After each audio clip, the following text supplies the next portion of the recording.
Course in Miracles, Chapter 13, Section 11, The Peace of Heaven.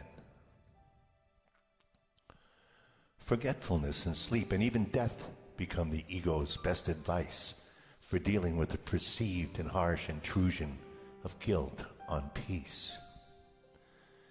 Yet no one sees himself in conflict and ravaged by a cruel war unless he believes that both opponents in the war are real.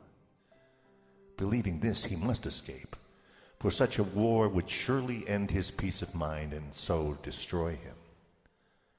Yet, if he could but realize the wars between real and unreal powers, he could look upon himself and see his freedom. No one finds himself ravaged and torn in endless battles if he himself perceives them as wholly without meaning. God would not have his son embattled, and so his son's imagined enemy is totally unreal. You are but trying to escape a bitter war from which you have escaped. The war is gone, for you have heard the hymn of freedom rising into heaven. Gladness and joy belong to God for your release, because you made it not. Yet as you made not freedom, so you made not a war that could endanger freedom. Nothing destructive ever was or will be. The war, the guilt, the past are gone as one into the unreality from which they came. When we are all united in heaven, you will value nothing that you value here. For nothing that you value here do you value wholly, and so you do not value it at all. Value is where God placed it, and the value of what God esteems cannot be judged, for it has been established. It is wholly of value. It can merely be appreciated or not. To value it partially is not to know its value. In heaven is everything God values and nothing else. Heaven is perfectly unambiguous.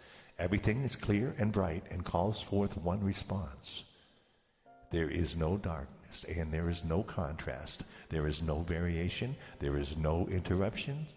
There is a sense of peace so deep that no dream in this world has ever brought even a dim imagining of what it is.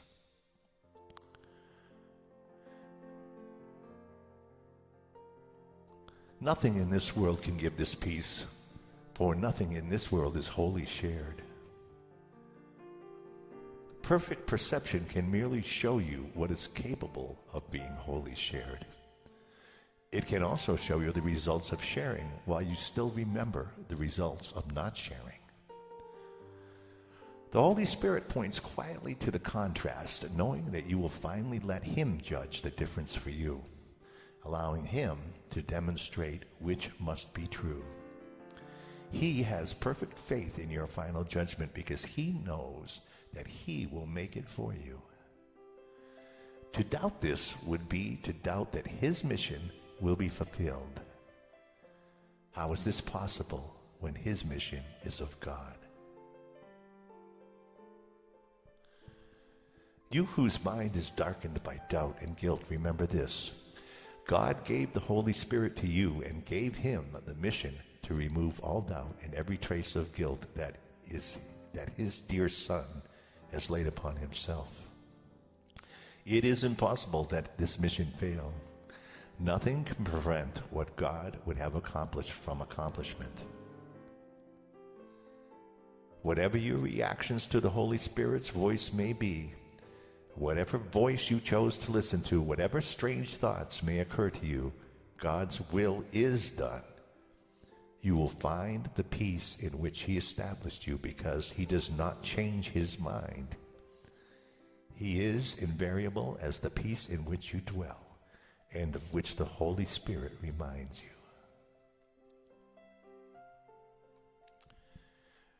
You will not remember change and shift in heaven. You have need of contrast only here. Contrasts and differences are necessary teaching aids, for by them you learn what to avoid and what to seek. When you have learned this, you will find the answer that makes the need for any differences disappear. Truth comes of its own will unto its own.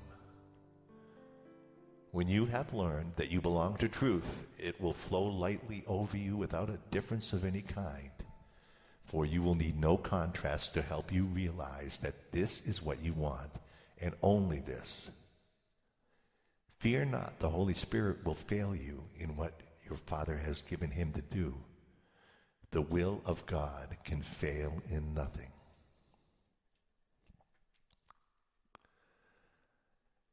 Have faith in only this one thing, and it will be sufficient.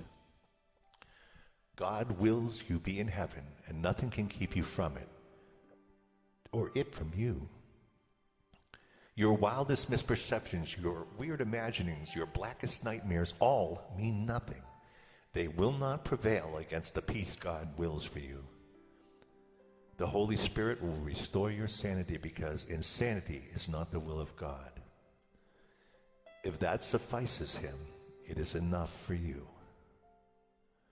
You will not keep what God would have removed, because it breaks communication with you and with whom he would communicate. His voice will be heard. The communication link that God himself placed within you, joining your mind with his, cannot be broken. You may believe you want it broken, and this belief does interfere with the deep peace in which the sweet and constant communication God would share with you is known. Yet his channels of reaching out cannot be wholly closed and separated from him.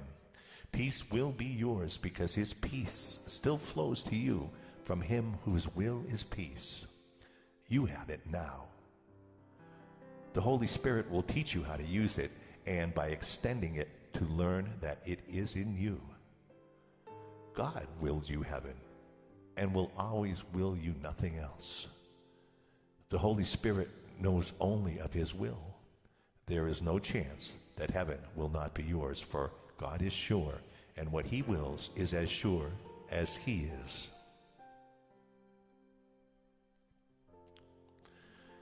You will learn salvation because you will learn how to save. It will not be possible to exempt yourself from what the Holy Spirit wants to teach you. Salvation is as sure as God. His certainty suffices. Learn that even the darkest nightmare that disturbs the mind of God's sleeping Son holds no power over him. He will learn the lesson of awaking.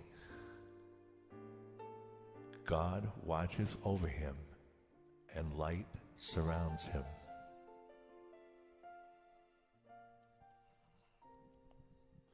Can God's Son lose himself in dreams when God has placed within him the glad call to waken and be glad?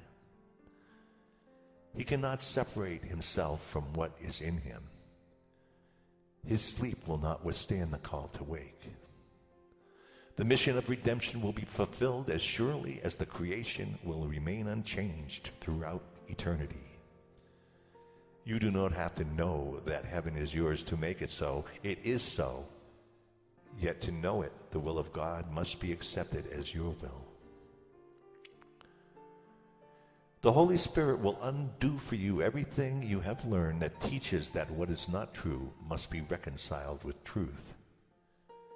This is the reconciliation the ego would substitute for your reconciliation to sanity and to peace. The Holy Spirit has a very different kind of reconciliation in his mind for you, and one he will effect as surely as the ego will not affect what it attempts. Failure is of the ego, not of God. From him you cannot wander, and there is no possibility that the plan the Holy Spirit offers to everyone for the salvation of everyone will not be perfectly accomplished. You will be released, and you will not remember anything you made that was not created for you and by you in return.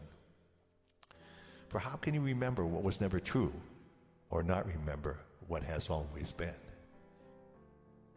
It is this reconciliation with truth, and only truth, in which the peace of heaven lies.